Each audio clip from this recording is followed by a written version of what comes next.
Olá, estamos começando mais uma edição do Jornal Argumento aqui pela TV Capital, canal 32, também pela NET, canal 21. A gente continua falando sobre o Legislativo goiano. O entrevistado de hoje é o deputado Carlos Cabral, do PT. Vamos falar sobre o trabalho na Assembleia, o primeiro mandato, falar também sobre a questão da reforma política e os 4 anos do governo PT. A entrevista você confere em instantes, a gente volta já já.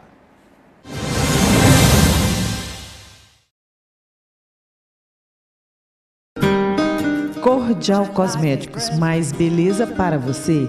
A Cordial Cosméticos trabalha com produtos para homens e mulheres. Seja uma revendedora da Cordial Cosméticos. Entre no site www.cordialcosméticos.com.br e faça seu cadastro. A Cordial Cosmético fica na Rua dos Topázios, quadra 111, lote 31, Jardim Maria Inês, em Aparecida de Goiânia. Ou entre em contato pelo telefone 8430-3147. Cordial Cosméticos, mais beleza para você. Atenção você que é lojista, a Infratec Informática também é atacadista. Isso mesmo, a Infratec Informática vende produtos para atacado, produtos para informática, eletrônicos e muito mais. Ligue agora para o teleatendimento 3233-1750 ou faça o orçamento pela internet, acessando o site infratecnet.com.br. A mesma qualidade em atendimento e o menor preço no varejo agora estão no atacado da Infratec Informática.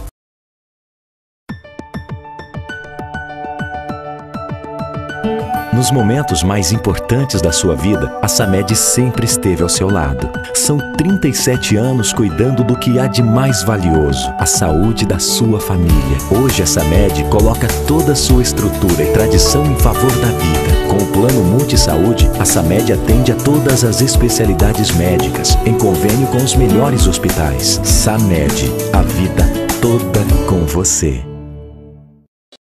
Uma das mais tradicionais e finas boutiques de Goiânia, a Trip Fashion consolidou-se no gosto de sua requintada clientela por oferecer o que há de mais atual e ousado no mundo fashion. Localizada na Rua 15, no setor oeste, a Trip Fashion representa as mais renomadas conhecidas grifes brasileiras, tais como Lohane Rabelo, Lança Perfume, Vida Bela, Regina Salomão, MPK, Ieda Nolasco, Caos nos Trópicos e Lamelite.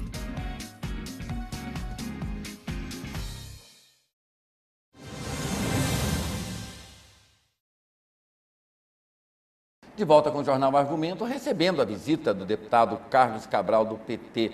Deputado, muito obrigado por atender ao nosso convite, seja muito bem-vindo. Obrigado, André, é um prazer participar aqui com vocês do Jornal Argumento.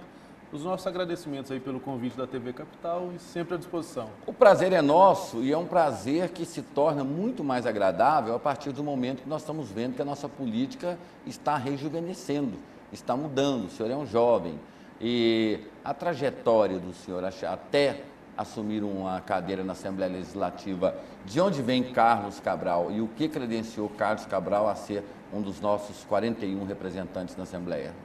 Olha, André, a nossa trajetória ela foi construída a partir dos movimentos sociais em Rio Verde. Eu venho da base da igreja, através da minha mãe, desde criança fui levado para as comunidades de base, e a minha mãe, com seu envolvimento nos movimentos sociais, sempre me levando, desde criança cresci nesses movimentos na cidade de Rio Verde. Aí logo veio o Partido dos Trabalhadores, a nossa militância dentro da Pastoral da Juventude, no movimento estudantil, e aí começou a surgir a liderança de Carlos Cabral. No ano de 2004, fui candidato a vereador em Rio Verde. Naquela oportunidade tive 3 vezes mais votos do que 3 dos 11 vereadores eleitos, mas por conta do coeficiente não havia sido eleito. Em 2008, em fruto de uma discussão que o nosso partido fez na cidade, e resultado também de uma aliança que não deu certo com o PMDB, fui lançado candidato a prefeito em Rio Verde e sem R$1 no bolso, só com uma proposta na mão e dialogando com a cidade, nós chegamos à marca de 11.029 votos. Um marco para o PT em Rio Verde, principalmente por uma candidatura que não tinha nenhum tipo de aporte financeiro, e isso nos credenciou para a disputa de deputado estadual, que foi a primeira que nós ganhamos. Exato. O senhor fala que o senhor é fruto de movimentos sociais. Sim. Só que estão em extinção no Brasil. Os movimentos sociais estão sendo cooptados. Talvez o senhor seja o último fruto dessa safra? Não, eu não acredito que seja o último fruto. Até porque eu falo pela minha realidade. Nós temos em Rio Verde, por exemplo, o Movimento Popular de Saúde, que trabalha ali no resgate das plantas medicinais, da saúde alternativa, no resgate à cultura, principalmente à cultura local, que é o único movimento que dava ainda vazão para as expressões culturais locais, que ainda é um movimento forte, bem organizado e articulado, como a Fundação... cooptado.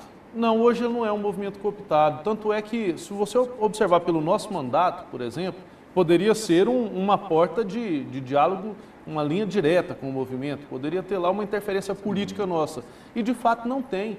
Eu ganhei as eleições, claro, tive o apoio, tive o respaldo histórico do movimento, mas ele continua funcionando independentemente. Inclusive, posso te afirmar, desde a minha eleição até hoje, eu tive uma vez dialogando só com o movimento, e a gente foi tentar ver que projetos a gente conseguiria ajudar ele a conseguir dentro do governo federal para continuar as ações sociais que ele tem em Rio Verde. Quando o senhor fala de uma ajuda do governo social para a continuidade dos movimentos sociais, não cria-se uma dependência do Estado para um movimento que deveria ser independente? Na verdade, o movimento social como um todo, por exemplo, o Movimento Popular de Saúde, ele existe para preencher uma lacuna que deixa o governo.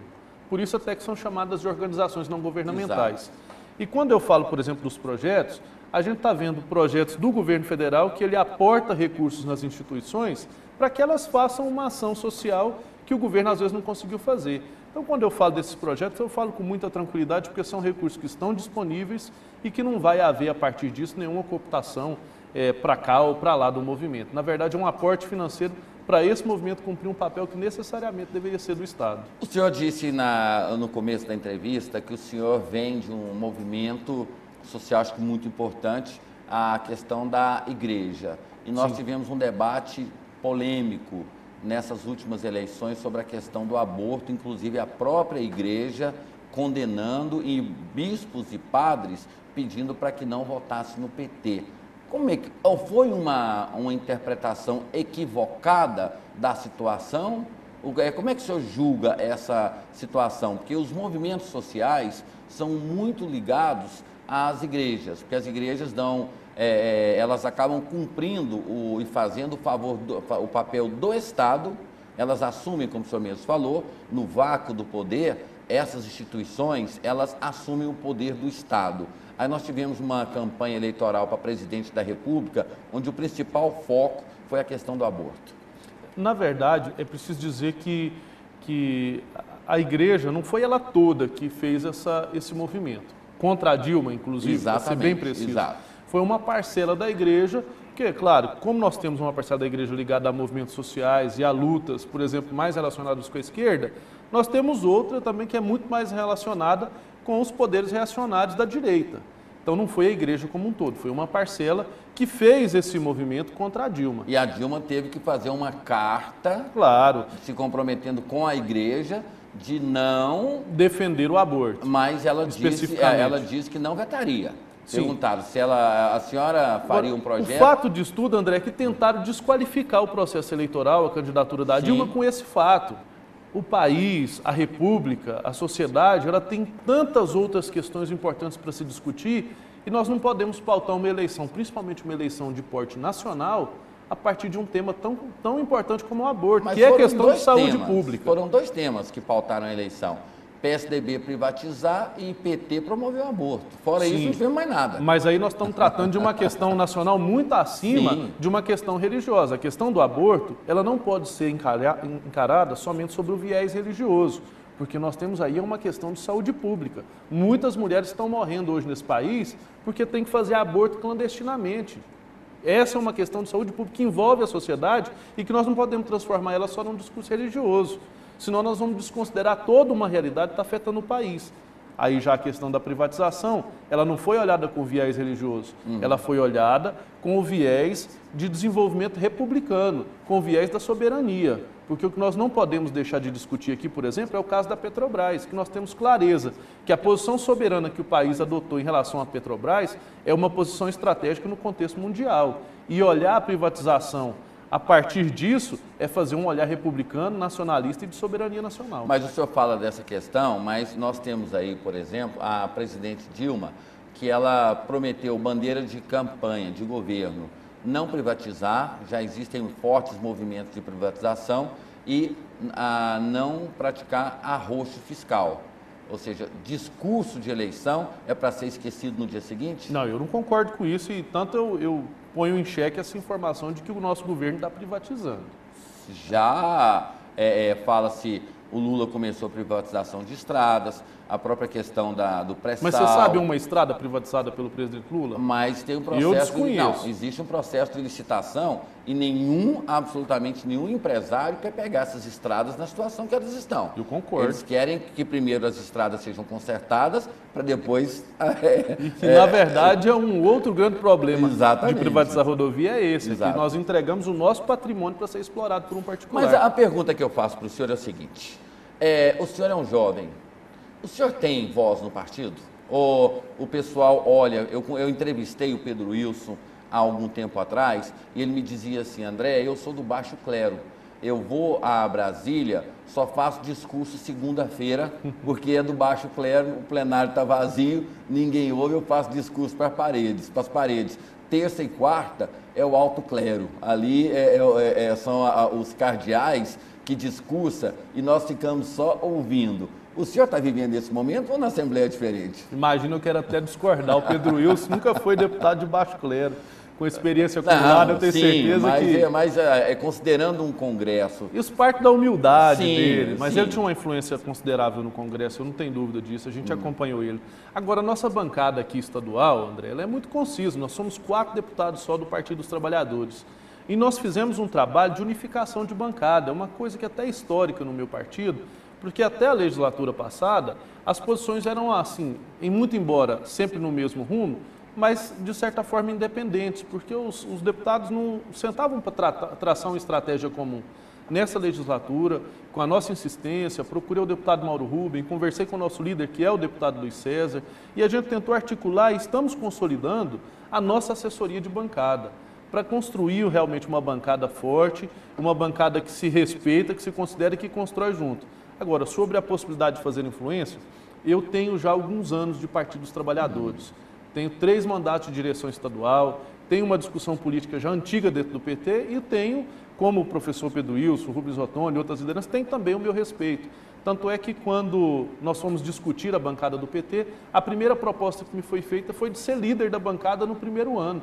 Eu, pessoalmente, é que disse, não, deputado Luiz César, o senhor tem mais estrada e mais condição de fazer o papel de liderança. Ou queriam colocar no senhor um desgaste maior, né? Não, porque eu acredito que foi do partido, ele sofre um desgaste maior. Claro que tem um desgaste, porque a exposição é grande, sim, mas nossa bancada, ela reparte todos os espaços de poder que tem dentro dela. Tanto é que o Humberto foi para a mesa, o Luiz César é o líder da bancada, o deputado Mauro Rubem... Esses dois são governistas.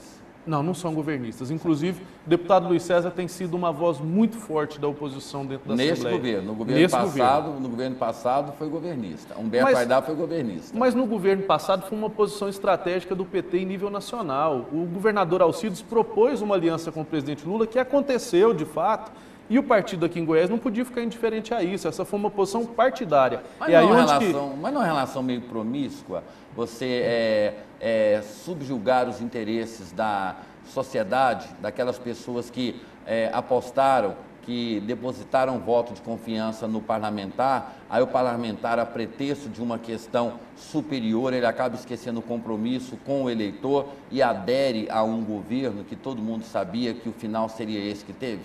Na verdade, quando você tem parlamentares que são de partidos que não existe dentro desses partidos uma discussão partidária, eu concordo com você. Aí você pode chamar de adesismo, de oportunismo. Agora, no PT é diferente. Os nossos mandatos sempre foram, e estatutariamente estão previstos, os nossos mandatos são do partido. Nós atuamos dentro de uma orientação partidária. E quando o governador Alcides procurou o presidente Lula, que a aliança dos partidos começou a acontecer pós-eleitoral, e a gente não quer dizer também que a aliança pré-eleitoral tem que prevalecer até o fim, tanto quanto uma aliança pós-eleitoral não possa existir. Porque aí tem uma questão programática que é muito maior e além da minha votação pessoal. E, aliás, eu só fui eleito, nesse mandato, por exemplo, só fui eleito graças ao conjunto de votos do meu partido. E eu não posso, em momento nenhum, sendo disciplinado como eu sou, com a orientação do meu partido, desconsiderar a posição política do partido para fazer um projeto político unitário só meu. Eu tenho uma unidade de bancada, eu tenho respeito ao meu diretório e essa decisão, por exemplo, de apoiar o governo do Dr. Alcides, ela aconteceu dentro do diretório estadual do PT. Agora, o senhor assumiu em fevereiro. Fevereiro, dia 1º. Aí já chegou à Assembleia com uma carta delegada dando os plenos direitos ao governador Marconi Perillo para legislar o governo do Estado de Goiás da forma que ele quer. Aí o que a gente observa, inclusive o que a gente está vendo aí, são deputados concedendo medalhas. Todos os deputados estão procurando pessoas para conceder medalhas. É frustrante chegar com uma vontade de trabalhar pelo povo, encontrar uma casa parada e deputados procurando autoridades ou até mesmo pessoas que não têm muito compromisso com o Estado para conceder medalhas, não há debate, não há nada, casa vazia, os deputados, muitos deles falando, estou em casa porque não justifica ficar no gabinete gastando dinheiro do povo sem poder nenhum. Qual a impressão do senhor? Essa leitura minha está errada? Eu quero concordar em partes e discordar em partes. Eu acho que as honrarias, quando justificadas e merecidas, elas fazem jus. Mas não ficaram banais, deputados? Agora, eu tenho que concordar nessa parte. Me ligaram, concordo e discordo em partes. Me ligaram para me oferecer uma medalha, eu falei, olha, eu já recebi. Eu falei, então você tem alguém para indicar? Aí se tornou banal. Aí é uma prova de que elas são banalizadas. Mas quando justificadas e merecidas, eu concordo com as honrarias. Agora, a gente não pode pautar a casa a partir somente de honrarias, de medalhas, fazer isso o tempo todo. Agora, eu acho que nessa legislatura, depois daquela emenda constitucional aprovada pelo ex-deputado Wagner Guimarães do PMDB, que permitiu aos parlamentares estaduais legislarem sobre questões financeiras e orçamentárias do Estado, inclusive podendo legislar gerando despesa para o Estado, a casa começa a dar alguns passos no sentido da sua independência. Desculpe me interrompê-lo. Sim. Mas antes que o senhor argumente, todos nós sabemos que é uma proposta inconstitucional e que ela não vai passar. Não, ela já está aprovada e está em vigor. Sim, mas constitucionalmente ela não é válida. Mas ela está em vigor e nós estamos legislando. Eu, por exemplo, tenho um projeto de isenção de ICMS para uma categoria. Mas na hora de ser votado, na hora de ser promulgada essa lei, ela é inconstitucional. Mas ela não é inconstitucional porque a Constituição foi alterada. A Constituição foi alterada pelo deputado Wagner Guimarães. A nossa Constituição estadual, ela não previa essa possibilidade. Sim. E no acordo da bancada, ainda durante o governo do Dr. Alcides, foi-se votado esse projeto. E, inclusive, quando esse projeto foi promulgado pela mesa, essa emenda constitucional, ela foi promulgada dentro de um acordo que passaria a valer a partir do dia 1º desse ano. Então, a partir do 1º desse ano, a Constituição de Goiás já nos permite fazer isso. Tanto é que nós estamos fazendo. Houve até um debate na casa há poucos dias sobre isso, um projeto, acho que, do deputado Misael, do Luiz César. Houve um debate, agora, me desculpe, eu não me recordo. Sim. Na CCJ, e lá foi dito, falou, não, acho que todos aqui precisam se sintonizar, porque nós podemos legislar nesse sentido. Mas o parecer de membros do Tribunal de Contas é contrário, e diz que vai ser derrubado, que isso aí é um eufemismo. Então, o Tribunal de Contas vai ter que entrar com ação direta de inconstitucionalidade e modificar a Constituição. Porque da forma como está, a Constituição nos permite fazer isso. Ele só está esperando que o primeiro projeto seja apresentado para mostrar a inconstitucionalidade. Já tem vários, ele já vai ter essa possibilidade. Sim, de fazer vai agora. chegar um momento em que vai onerar o erário e aí vai-se por terra abaixo. Mas, agora, André, assim, só me permita falar um pouco mais sobre isso. Se a gente levar essa discussão para esse campo, eu acho que a gente está novamente decretando o fim e a morte do Legislativo goiano. Para que serve? Nós não somos deputados que têm representação popular para fazer justamente esse papel? Não é o nosso papel legislar e o do governador executar? Sim. Nós não podemos, e inclusive, dentro desse pouco limite que nós temos para trabalhar, ver a legislatura anterior ainda dá para o governador plenos poderes para, inclusive, legislar acima da Assembleia, é abrir mão de prerrogativas próprias nossas para um outro poder. Mas isso agora, em face da Constituição Federal, aí sim eu vejo inconstitucionalidade. Tanto é que nós estamos, a bancada do PT vai propor uma medida, uma ação direta de inconstitucionalidade contra aquela lei da reforma administrativa. Porque a Assembleia, que tem um poder soberano dado pelo povo de legislar, abre mão desse poder para o governador. Isso sim é inconstitucional e tanto é que a bancada federal do PT também está entrando com uma mesma medida, porque em outros estados abra-se um parêntese, também governados pelo PSDB, fecha o parêntese, existem medidas semelhantes. Então nós precisamos de acabar com isso no Brasil. Legislar é papel do legislativo, executar do executivo. Mas aí nós estamos tendo o grande momento para discutir o papel do legislativo e estamos deixando passar a reforma política. O que deveria ser discutido na reforma política é a independência do legislativo. Não está sendo discutido, não está em pauta. O legislativo é um poder subserviente ao governo estadual, federal e municipal. O papel do parlamentar ele fica muito mais relegado à boa vontade do secretário, do ministro, de atender um pedido, do que respeitar aqueles milhares de votos que foram dados ao parlamentar. Tanto é que muita gente fala que o parlamentar é um despachante de luxo. Eu concordo e quero te dizer que as perspectivas que eu enxergo também não são muito positivas, porque quem está lá para fazer a reforma é justamente quem está beneficiado pelo atual sistema. Então, raríssimas vezes nesse mundo, você vê alguém legislar em desfavor de um interesse próprio. Sim. Normalmente você vê muitas pessoas legislar só em favor do interesse próprio. Eu não vejo muita perspectiva de mudança. Agora, eu sou sempre defensor de uma reforma que seja feita a partir do dedo do cidadão. Eu sou hoje um detentor de mandato que me esforço para, em todas as atividades que eu promovo a partir do meu mandato, a partir das atividades que a gente produz aqui na capital, no interior, por onde nós andamos, de fazer uma mudança de consciência do eleitorado, de fazer uma reflexão política. Tanto é que nós perdemos isso ao longo do tempo, dentro da sala de aula, por exemplo. Na minha formação, eu tive aula de OSPB, uma matéria que a ditadura não quis mais e que a direita também concordou, é melhor não ter, porque quanto mais massa de manobra tiver, melhor.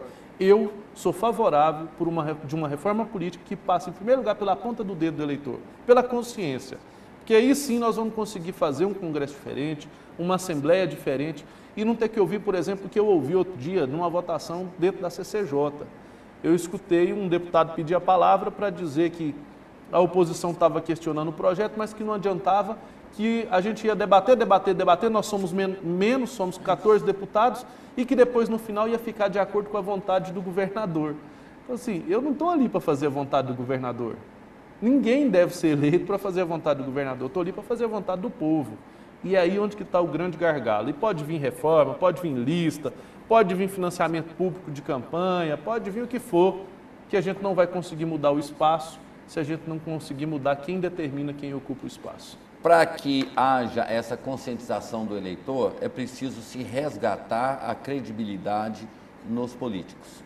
E nós estamos numa reforma política que ela não existe mais nos países europeus. A Alemanha, por exemplo, ela adotava essa forma que nós estamos querendo colocar de voto em lista. Nós temos aí, por exemplo, a possibilidade de, com o voto em lista, arrumar um monte de tiririca, porque aí, quanto mais votos você puxar para o partido, mais você vai eleger candidatos. Nós estamos discutindo essa questão do fim das coligações, estamos discutindo até o dia da posse do presidente da República.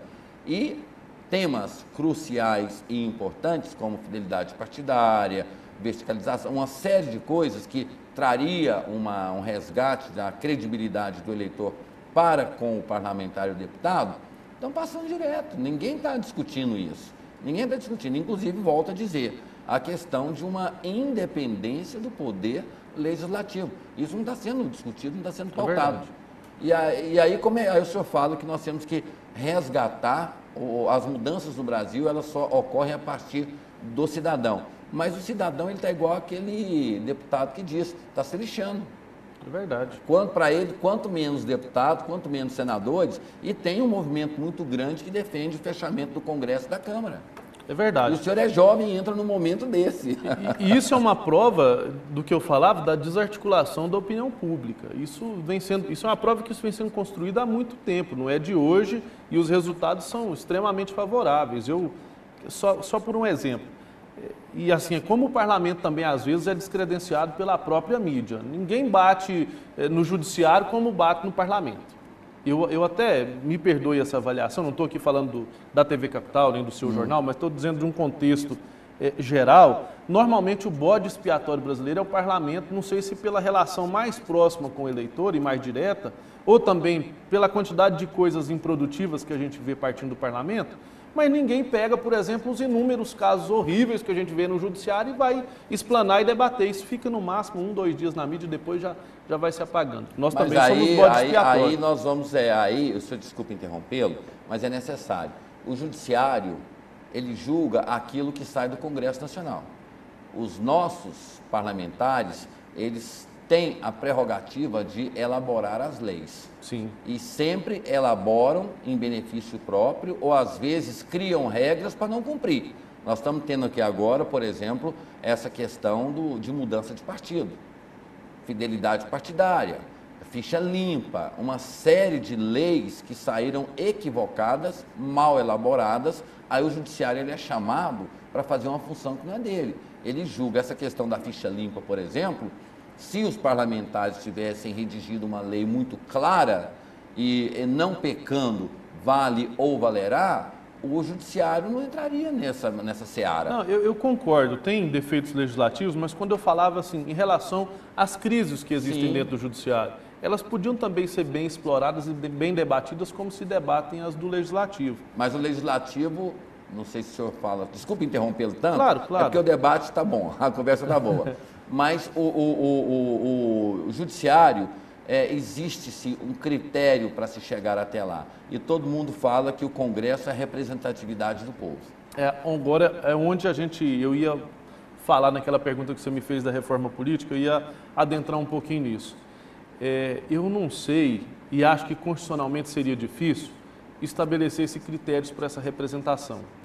Mas quando a gente começar a discutir e se isso passar o voto em lista, eu fico me perguntando como é que vão se dar essas discussões dentro do partido.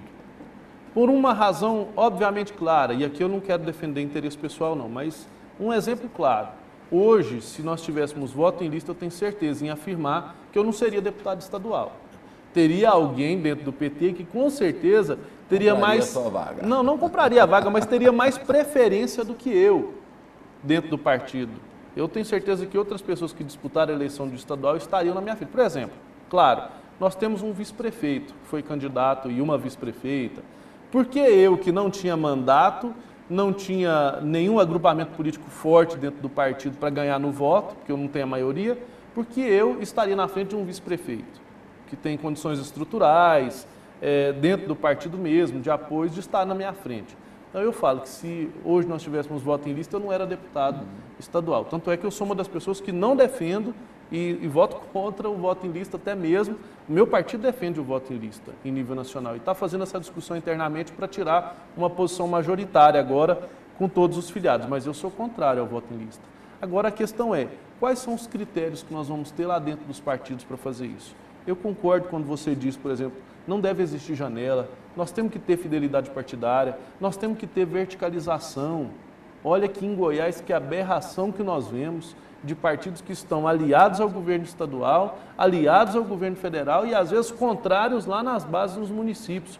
Que crise que não dá num prefeito que precisa discutir às vezes uma ação sua dentro do estado e às vezes não pode discutir com alguém que politicamente esteve com ele em nível federal, porque aqui no estado é oposição, por exemplo, como o PT, nós não podemos discutir no estado, e que em nível federal, às vezes, ele discute com quem ele não discute no nível estadual. Ou seja, está um balaio de gato feito, ninguém consegue descobrir se você se alinha com projetos políticos, não é essa a discussão, não existe um projeto político claro de partido, de desenvolvimento nacionalista, existe sim um projeto político de pessoas, e aqui você pode contar, com essa pessoa, ali é com aquela outra pessoa, e aí por isso que o país está instalado e está desinstalada de verdade uma democracia efetiva nesse país. Como é que se corrige isso?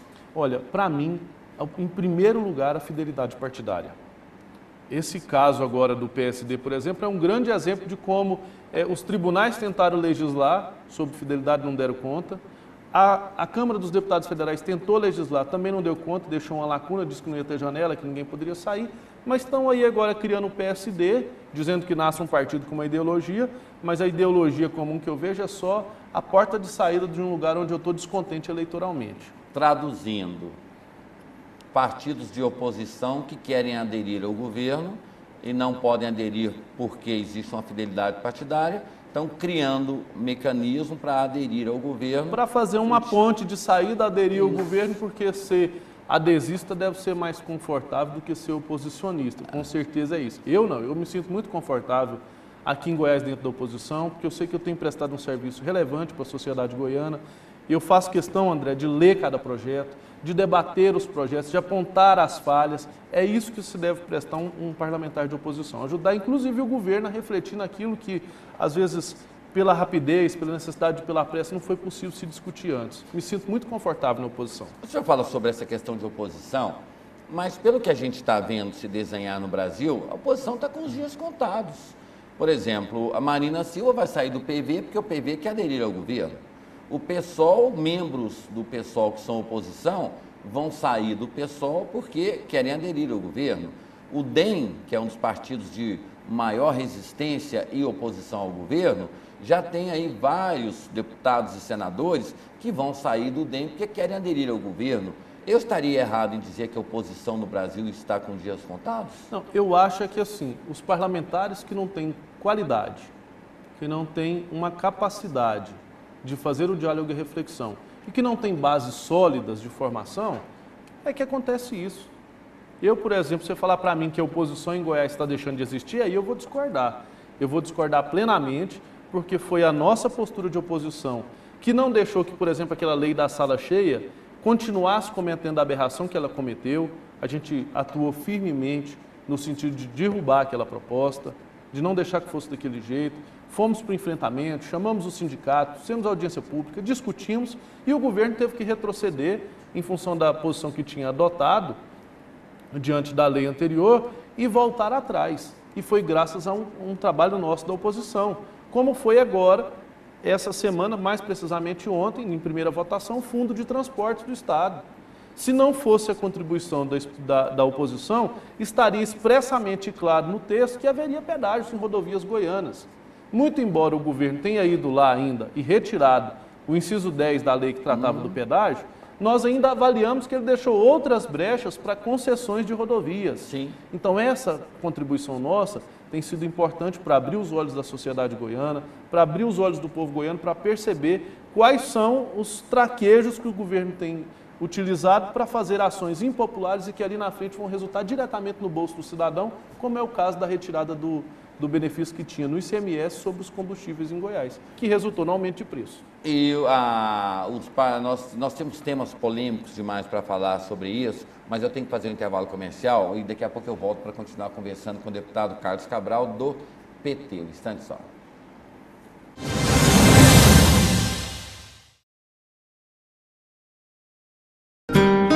Cordial Cosméticos, mais beleza para você.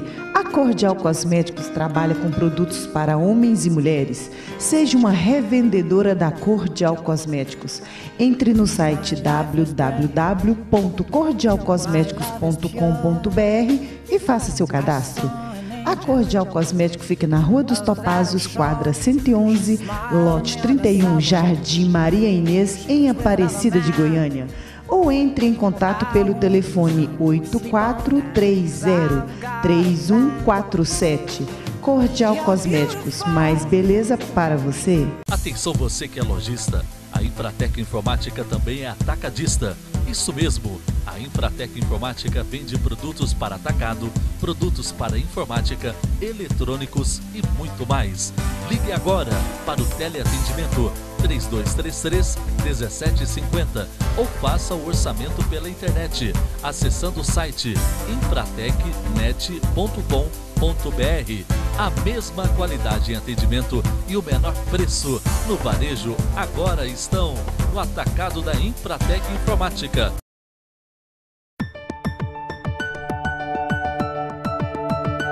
Nos momentos mais importantes da sua vida, a Samed sempre esteve ao seu lado. São 37 anos cuidando do que há de mais valioso, a saúde da sua família. Hoje a Samed coloca toda a sua estrutura e tradição em favor da vida. Com o Plano Multisaúde, a Samed atende a todas as especialidades médicas, em convênio com os melhores hospitais. Samed, a vida toda com você. Uma das mais tradicionais e finas boutiques de Goiânia, a Trip Fashion consolidou-se no gosto de sua requintada clientela por oferecer o que há de mais atual e ousado no mundo fashion. Localizada na Rua 15, no setor oeste, a Trip Fashion representa as mais renomadas conhecidas grifes brasileiras, tais como Lohane Rabelo, Lança Perfume, Vida Bela, Regina Salomão, MPK, Ieda Nolasco, Caos nos Trópicos e Lamelite.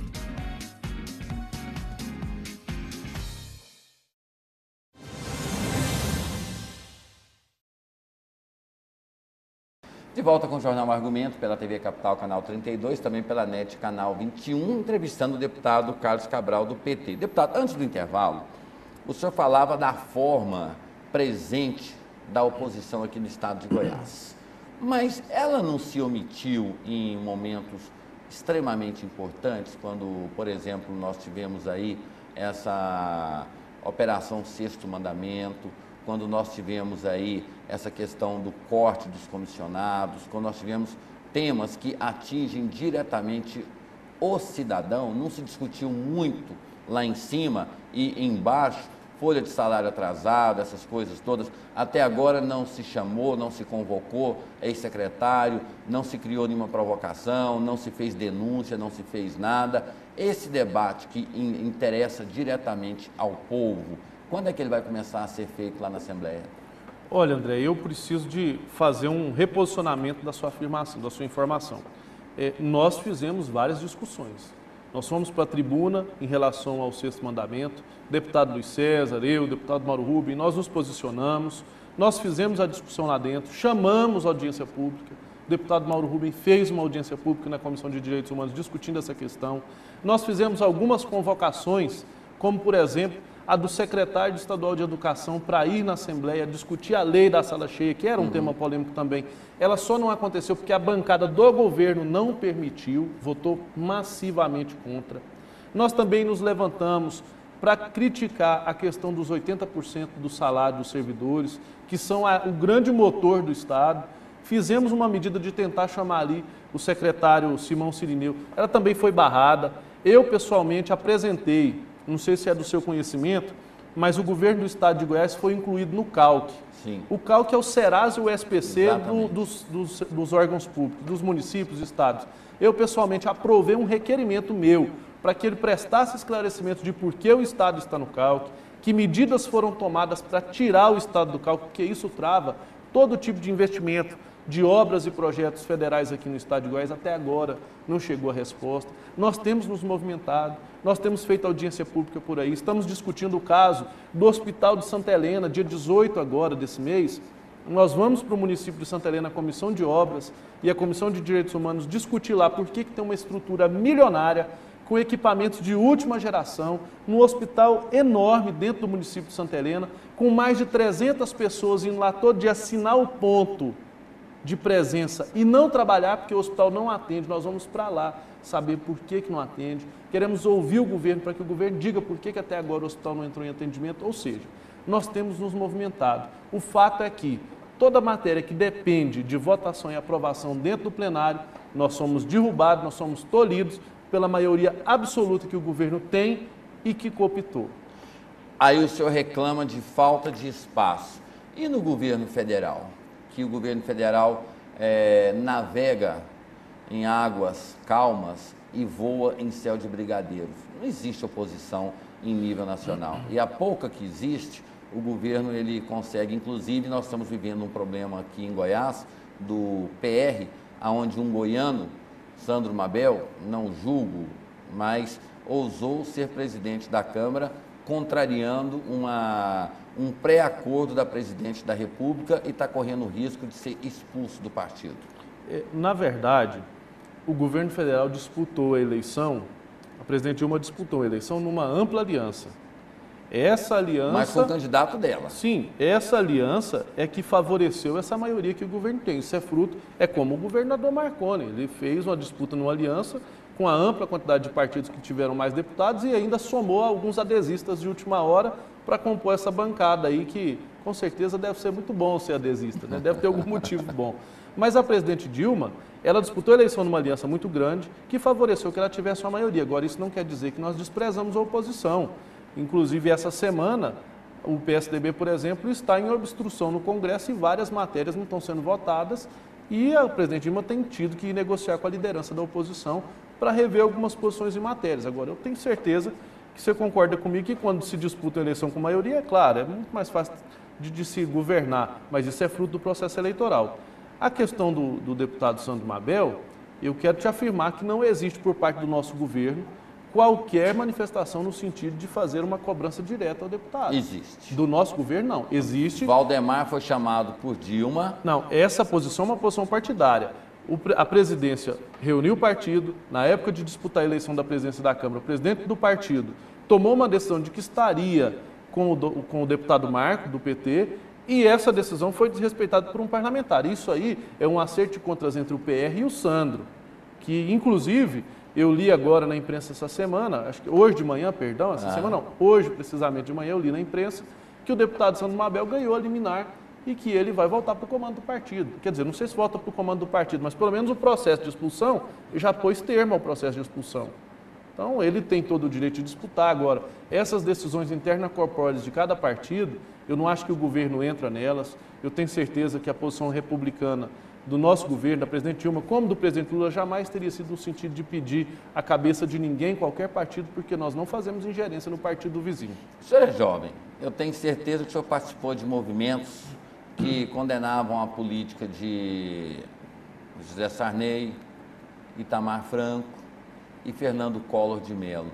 Como é que é ver esse pessoal hoje, né, dando sustentação ao partido do senhor? Esse é o preço do capitalismo, esse é o preço do presidencialismo de coalizão. Às vezes, para governar, você tem que fazer certas concessões. Se dependesse só da nossa boa vontade ou da ausência de aliança, talvez até hoje o PT não tivesse chegado à presidência. Foi um mal necessário. Me perdoe essa avaliação tão franca. Quem gosta de figuras como essa. Mas deveria ter um prazo de validade, né? Eu também acho. Aí o nosso projeto nacional, é o que a gente sempre tem que pesar, o projeto nacional do partido, o projeto de governo de sucesso que o presidente Lula implementou e que a presidente Dilma vem dando continuidade agora, dependeu pontualmente dessas alianças e ainda depende pontualmente. Agora, eu também não gostaria e não ia querer nunca na minha vida que nós vivêssemos uma monarquia aqui nesse país. E não é esse o nosso objetivo. Por isso que eu acho que o nosso partido ainda precisa de fazer as concessões, fazer o diálogo e manter alianças, às vezes até com pessoas com quem a gente combateu no passado, mas em nome de um projeto nacional. Fala-se em nome de um projeto nacional, em nome de um projeto nacional. Que projeto é esse? Porque nós tivemos agora a visita do Barack Obama ao Brasil. O Brasil não tem uma política definida. Qual que é a política? Não existe no Brasil há muito tempo, não existe uma política de Estado, existe uma política de governo. Aí fala-se, temos que fazer alianças em nome de um projeto, em nome de uma governabilidade, em nome disso. Qual que é o projeto que se tem para o Brasil? Já que são projetos imediatistas, assistencialistas, pelo menos na minha visão, e muito vagos. Nós tivemos, por exemplo, o presidente Lula durante 8 anos à frente do Brasil e não tivemos uma obra de grande impacto. É um presidente que se sustentou basicamente no quê? Em discursos, em distribuição de renda, que chamavam-se e dava-se o nome disso a justiça social, que não era justiça social. Os grandes debates, os grandes temas do Brasil não foram. Nós temos problema de aeroportos, a transposição do Rio São Francisco ainda não foi resolvida, essa questão da hidrelétrica que vai ser criada, ou seja, qual que é o projeto que o PT tem hoje para o país? Ou um partido tem para um país? Olha, André, eu sou obrigado agora a discordar. Sim, claro, é a democracia. Praticamente na totalidade de você. Sim, claro. Eu acho que o Brasil de hoje, depois de 8 anos do governo Lula, é um país completamente diferente daquilo que nós pegamos. Economicamente, no cenário mundial. Politicamente, né? Porque é um país capitalista e o Partido dos Trabalhadores nunca defendeu o capitalismo. Mas um capitalismo socialista. Um capitalismo um pouco mais socializado. Você pode ver, a tese do nosso governo foi essa. Antigamente se tinha uma leitura de que primeiro a gente fazia o bolo, assava ele crescia, depois a gente ia repartir. E quando chegava no momento de repartir, muita gente já tinha morrido de fome e já estava à margem. O nosso governo conseguiu fazer o bolo crescer repartindo. E às vezes eu escuto várias críticas, por exemplo, ao projeto Bolsa Família. Mas ele foi extremamente importante para a recuperação do Brasil diante da crise mundial, ou quase para que a sua não entrada na crise mundial. O Brasil hoje é um país que está incluindo pessoas. Nós somos um país que tinha uma das maiores desigualdades sociais do mundo. Hoje está sendo revertido. Acho que talvez esse é o maior processo revolucionário que o governo fez. Agora, falar de obras. E eu tenho que discordar porque a tão sonhada ferrovia Norte-Sul hoje é uma realidade aqui em Goiás. Ela já está aqui em Anápolis. Não concreta. Concreta? Existem ela trechos. Já chegou, ela veio do Porto de Itaqui, já chegou aqui em Anápolis e na minha região, por exemplo, que é o sudoeste de Goiás, os trilhos já estão passando por lá. Ela Mas já começou lá no Sarney. Não, essa ferrovia ela foi pensada há muitas décadas atrás. Sim. Pensada. E começou agora, com o Olacir, lembra do Olacir, o rei da soja? Mas fazê-la com o Sarney, existir, fazê-la existir, ninguém pode tirar esse mérito do governo Lula. Ela existe hoje a realidade por conta do investimento que o governo Lula fez e hoje o trilho está passando lá em Rio Verde, Santa Helena, Quirinópolis. Ela é realidade. Agora, eu também tenho que concordar com você, não é possível fazer uma rodovia desse tamanho em 2, 4, 6 ou 8 anos. Claro que ia demorar mais, porque é uma obra muito grande. Nós temos aqui no Brasil também aeroportos muito bons. Nós não podemos falar por Goiânia, porque se a gente for partir de Goiânia, eu concordo com você. Nós não temos. Ali temos um desastre ali, mas nós temos aeroportos que foram construídos no nosso governo que ajudaram muito. Agora, o problema infraestrutural do Brasil, ele é monstruoso. E eu não posso deixar também de falar aqui de rodovias federais, que aí faz parte dessa malha toda que a gente está falando aí de infraestrutura. Goiás tem a terceira maior malha rodoviária federal do país, a terceira maior. Quando o governo Lula entrou, o orçamento que tinha para se melhorar, construir e reformar a rodovia em Goiás era 5% do que o que ele fez no primeiro mandato. E nós temos hoje rodovias federais em Goiás nos melhores estados que se poderiam estar. A BR-153 está boa, claro, agora com o momento de chuvas começou a surgir alguns buracos, mas foi totalmente duplicada, está faltando só um pequeno trecho. Goiânia-Brasília, BR-060, completamente duplicada, finalizou a obra do nosso governo com asfalto de qualidade. A BR-153 partindo de Anápolis, está ali iniciando a obra de duplicação. BR-060 daqui para Rio Verde, totalmente recuperada, recapeada de Goiânia até Rio Verde e de Rio Verde até a divisa com Mato Grosso e agora já está sendo duplicado. Olha quanto investimento que foi feito nesse país para garantir a logística, para melhorar a rede de transportes, a ferrovia. E eu não posso também deixar de falar da extensão universitária nesse país. Quantas faculdades, quantas universidades nós criamos, quantos institutos federais nós criamos aqui com ensino tecnológico e com ensino universitário, com ensino técnico e tecnológico que tinha sido abortado no governo anterior. O presidente Lula construiu em 8 anos muito mais do que o país inteiro, aliás, 10 vezes mais do que a história inteira desse país construiu antes. Então eu não posso deixar de levantar também a rede SAMU, um importante mecanismo de recuperação da saúde junto com as unidades de pronto atendimento. Que não funcionam. Não funciona? Só se for só aqui na capital, porque a demanda é grande. Nós fizemos nós fizemos uma matéria, na segunda-feira passada, uma criança de 2 anos, ela chegou a um cais por volta de 8 horas da manhã, com convulsão, entrou em coma, ficou até 1h da tarde esperando uma ambulância do SAMU para que ela fosse transferida. Mas eu quero falar sobre outra coisa com o senhor. O senhor fala sobre essa questão da ascensão da classe econômica. Sim. Mas porque nós vamos ter um problema crônico. Essas pessoas estão chegando para consumir, mas o governo não está dando condições para que as empresas tenham condições de atender a essa demanda. Nós temos reformas importantes, fiscais, trabalhistas, que impulsionam. Não adianta você dar dinheiro na mão da pessoa, ela vai comprar o produto, não tem? Aí vai acontecer o que está acontecendo agora. Nós estamos batendo a inflação na casa de 7%. E o governo não sabe mais o que fazer. Já aumentou taxa de juros, já criou taxa de IOF, esse negócio. Então, foi planejado esse crescimento?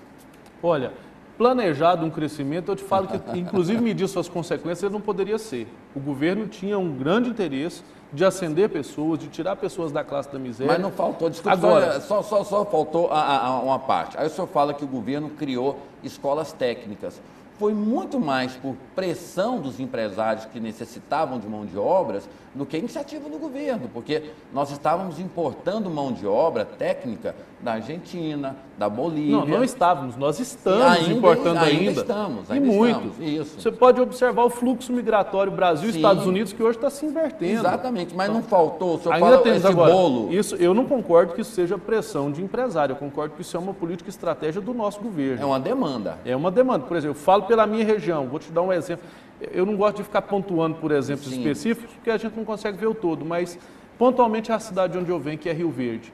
Lá nós tínhamos uma escola agrotécnica, em muito pouco tempo ela foi transformada no instituto, e depois agora ela já mudou para uma grande extensão universitária que tem lá hoje, que é o Instituto Federal Goiano, que tem ali no campo do agronegócio, da agricultura, do meio ambiente, um monte de hoje de cursos técnicos profissionalizantes. Por quê? Porque nós temos uma demanda muito grande na região.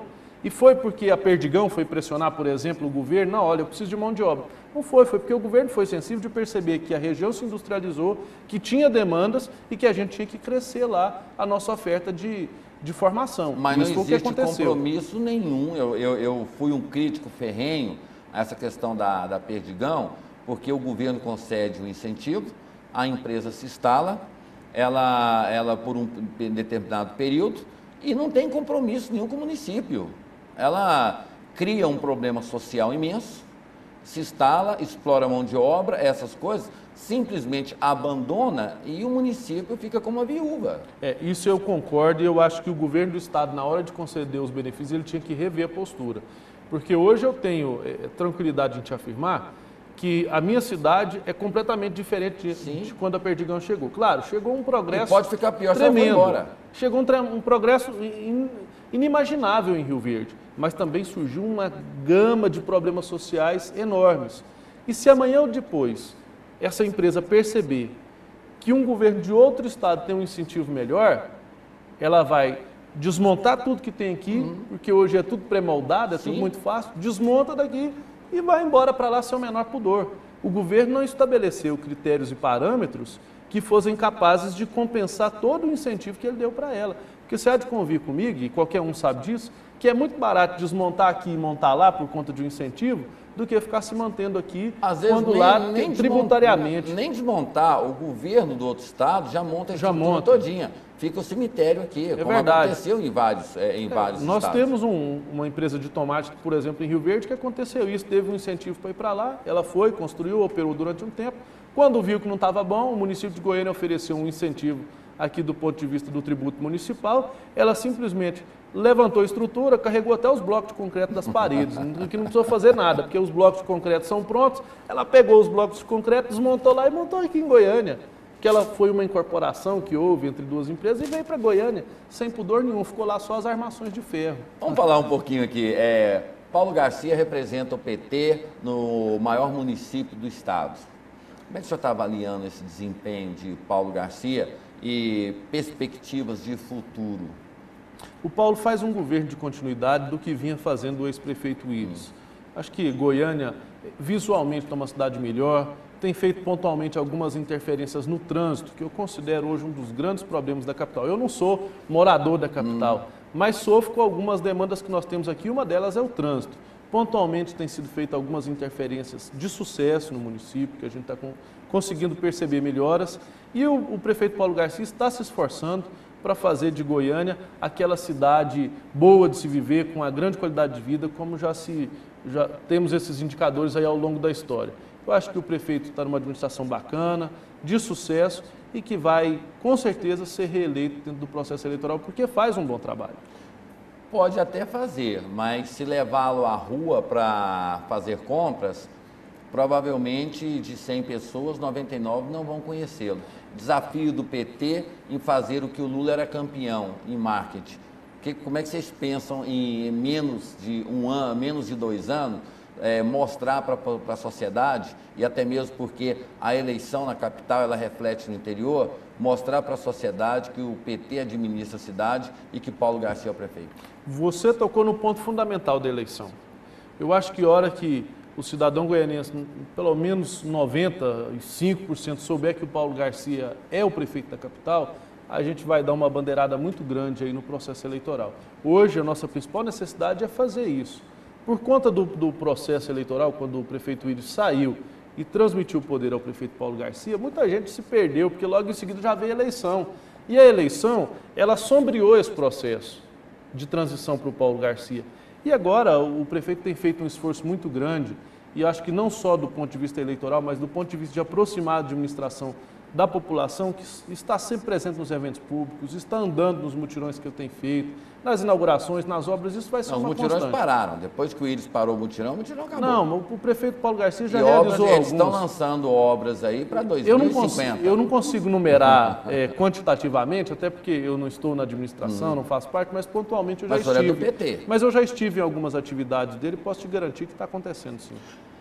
Enfrenta Demóstenes Torres numa próxima eleição. Eu acho que pesa a tradição dos governos do PT. Eu acho que o que nós temos para discutir e mostrar do ponto de vista dos governos municipais, nós temos um crédito muito grande ainda com a comunidade, principalmente aqui em Goiânia, que tem histórico de administrações do PT, como em outras capitais, nós já vamos com um capital eleitoral a mais. Claro que o senador Demóstenes Torres tem o seu eleitorado cativo, a sua grande aceitação, as pesquisas estão mostrando isso. Aliás, teve mais voto para senador do que o próprio governador. Então tem um capital eleitoral grande, mas nós também temos a nossa tradição histórica. Tem mais visibilidade, né? Porque Demóstenes Torres era o garoto propaganda da Globo. É verdade. Quando precisava de alguém para falar mal do governo, era Demóstenes Torres, corria atrás de Demóstenes Torres. Não só da Globo, mas quase todos os outros canais, porque você mudava, ia para programas de humor, ele estava, para jornalismo, ele estava em todos. Agora, o senhor defende essa continuidade da aliança PMDB-PT, já que membros do PMDB querem que haja aí uma candidatura própria do PMDB para disputar as eleições de 2012? Olha, em primeiro lugar, eu tenho que dizer que eu respeito as decisões do PMDB. Eu acho que é um outro partido aliado nosso, que continua conosco no governo. Eu quero, em primeiro lugar, dizer que eu respeito qualquer que seja a decisão, porque ninguém é obrigado, em partido político, a seguir receita pronta ou camisa de força.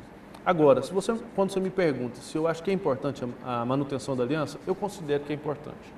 Nós estamos juntos no plano nacional e o PMDB dá uma grande contribuição no governo federal. Claro, no Congresso, óbvio, dá sim, sustenta o nosso governo.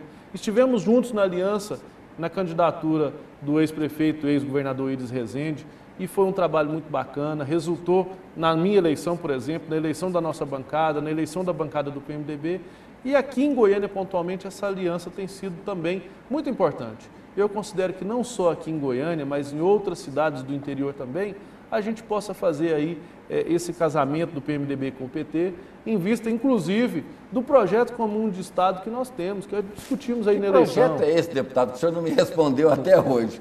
Projeto para o Brasil. Não existe um projeto para o Brasil. O projeto para o Brasil, eu respondi para o senhor perfeitamente. Eu entendo que o que nós fizemos de transformação nesse país, incluindo pessoas, tirar pessoas que estavam à margem e trazer para dentro, esse era o maior projeto que nós poderíamos ter. Gente que não se sentia gente porque estava à margem da sociedade. Mas não promoveu o que se esperava do PT, que era justiça social. Mas também nós não vamos... Mas, André, nós não conseguiríamos fazer isso nunca em 8 anos, só se fosse pela Revolução. E o nosso governo foi um governo revolucionário. Sim, mas justiça social... Do ponto de vista da Revolução Armada, do enfrentamento. O nosso governo mudou muita coisa, mas não é reacionário. A justiça social, ela poderia ser promovida através do reconhecimento dos movimentos sociais. E o PT foi o partido que mais enforcou e que mais massacrou esses movimentos. Eu não concordo. Eu concordo, eu penso que o PT não poderia confundir o governo, o presidente Lula não poderia se confundir com o PT, porque ele não era mais o PT, ele era o presidente do país, da nação, e também não poderia confundir o governo com o movimento social. Então, muita gente esperava o contrário. E eu acho que quando você está no exercício do mandato, no exercício do poder, você tem que ter uma relação institucional com os movimentos. O PT manteve a mesma linha de conversação com os movimentos que sempre teve antes. Agora, o governo, enquanto instituição governamental, enquanto autoridade, que está ali para representar o todo de uma sociedade, ele não pode se confundir com o movimento. E foi aí onde alguns movimentos, como por exemplo, eu quero deixar claro, o MST, achou que agora o presidente Lula, que é do PT, ganhou a eleição, agora o MST vai para dentro do governo. O MST não vai para dentro do governo. O MST não, ele tem que foi continuar. E ganhou muito dinheiro. Não, ele ganhou, como sempre ganhou de qualquer outro governo. por ter projetos específicos para atuações, como é que o movimento tem, ele conseguiu captar dentro da burocracia exigida, ele apresentou tudo que tinha que apresentar e conseguiu. Como se você tiver amanhã a Associação de Defesa do Canarinho, e você entender que você tem um projeto relevante, e se tiver recurso lá no Ministério do Meio Ambiente para defender o canarinho, você preencheu o protocolo de exigências, você vai conseguir o recurso. Deputado, infelizmente acabou o nosso tempo, eu só quero fazer um esclarecimento. Eu entrevistei Daniel Messac ontem e fiz cobranças a ele da mesma forma que eu fiz cobranças ao senhor. Então, assim, a primeira entrevista que nós estamos tendo, eu não tenho partido. Eu tenho sempre perguntas e da mesma forma que fiz perguntas assim ao senhor hoje, eu fiz ontem ao deputado Daniel Messac para que a gente possa trazer esse debate à luz e que nós possamos achar solução para o Brasil. Porque eu costumo dizer, o que é produzido de bom na nossa Assembleia, na nossa Câmara, na Câmara dos Deputados ou no Senado Federal, é bom para o povo. Então, talvez no primeiro momento você fale assim, não, ele é do PSDB. Não sou. Ontem eu fiz uma entrevista com o Daniel Messac, fiz duras críticas a ele sobre essa gestão Marconi Perillo, sobre a forma do PSDB se comportar, de racha, essas coisas todas. Então, não leve essa impressão, tá, deputado? Não, de forma alguma. Eu estou muito satisfeito. Mais uma vez, eu agradeço o convite. É um espaço para mim importantíssimo, democrático, de estar aqui dialogando com quem está nos assistindo. Estou muito feliz. E eu me sinto bem quando a gente enfrenta entrevistas que elas não são assim pré-elaboradas, porque em alguns lugares as pessoas, a gente quer falar, mas quer falar disso. Eu acho que esse debate é salutar, ele também me força a mudar algumas posturas, me força também a ter outros olhares e ajuda também a gente a transferir um pouco do olhar que a gente tem sobre algumas questões. Eu não fiz qualquer juízo de valor, estou extremamente feliz e à vontade, tanto é que nós estamos aqui num clima muito agradável, estou muito à vontade, tranquilo e adorei esse bate-papo e toda vez que convidado pode ter certeza que estarei por aqui. E eu fico feliz porque eu penso que a gente só vai transformar o Brasil dando oportunidades para jovens. O senhor é um jovem, eu desejo que o senhor tenha aí esses 4 anos aí abençoados e principalmente que seja um defensor do povo, porque o povo está precisando de defensor. E ver a política se rejuvenescendo, se renovando, para a gente abre aí um fio de esperança. Obrigado pela entrevista. Muito obrigado, com certeza esse é o nosso maior compromisso. Assim chegamos ao final de mais uma edição do Jornal Argumento. A todos vocês, nosso muito obrigado, fiquem todos com Deus e até amanhã.